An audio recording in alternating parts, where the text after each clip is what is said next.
In A, you are going to show that or prove that the P has an inverse as well as to find it. Like it seems like there are two questions, but somehow it will be very hard to say whether P has an inverse, because the normal way we are going to do or to say matrix has an inverse would be you're going to check whether determinant of P is non-zero. The reason is P inverse is defined as 1 over determinant of P and then multiply the adjoint of P. In order to make P inverse exist or valid, and then you have to make sure that the denominator determinant of P shouldn't be a 0.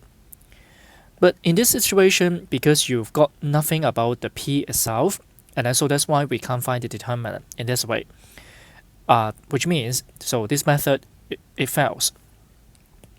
Now, because we know expression of P, and then so as a result, we can find the inverse directly. If you can find it, that means it exists, right? So that's why this is the approach or the direction of what I'm going to do. And now I have P cubed minus P squared plus P is equal to I. By taking our common factor P, you have P squared minus P plus 1 equal to I. You find my mistake, right? So it's a very common mistake find here, because after you take out common all the factor, so normally you write a 1. By matrix, the 1 cannot be written there, but you have to write the identity matrix I over there. And then as a result, you can say P inverse is P squared minus P plus I. You find it, as well as you can also say P has an inverse. So it may be a very strange question to you, because the question carry two questions, show that it has an inverse and find P inverse. But now in application, we merge, or we try to answer both questions at the same time. Coming up next, there are two follow-up questions, including B1. You are going to find P to the power 4. And once again, I find that I know nothing about P, and that's why I can't calculate it directly. When I look at P inverse, it seems like it's nothing about P to the power 4 as well.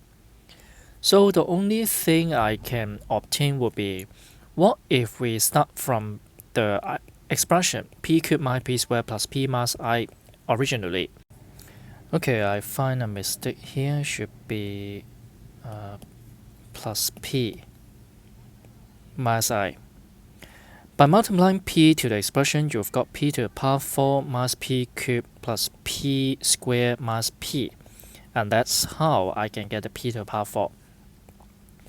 Removing the terms to the right hand, the rest of the terms to the right hand side, you have P cubed minus P squared plus P. And if you read it carefully, it's actually the expression coming up in the expression given by the question.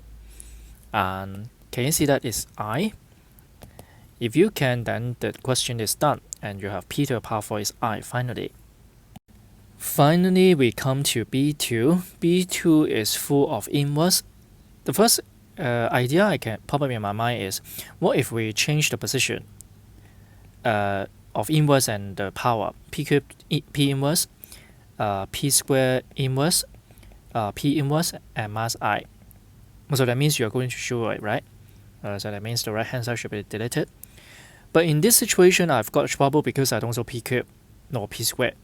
So it seems like not a very suitable method. So I will just put a tick and cross here, keeping in my mind that it may not be a very good way. And this one, you will see that it's very like the original expression, right? And then that's why it's also raised my concern. Shall I start from the original expression P cubed minus P squared plus P minus I equals 0?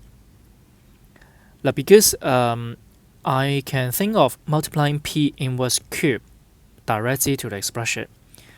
So there is two benefits. One is you can start having P inverse in the expression. Second benefit would be, for example, now in the expression here, P inverse and P, it gives you an I. That means it's like cancel out. Now can you see now you have P inverse and P inverse cube, P cube. You have P inverse cube, P squared. You have P inverse cube, P, and finally minus P inverse, no space, I put it at the bottom, minus P inverse cube, finally. So as a result, can you see that these two, so they totally cancel out, gives you an I. These two, you have P inverse. These two are missing cube there. So gives you a P inverse square.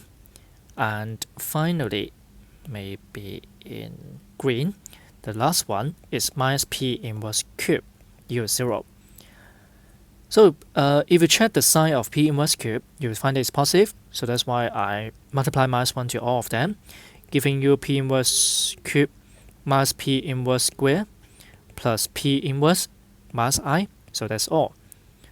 Now you will see that B1 and B2, they are both related to the original expression given in the question. And you are going to multiply P for B1 to get P to the power 4 and find its result. Whereas in B2, you are multiplying P inverse to the power 3 in order to make the expression in B2.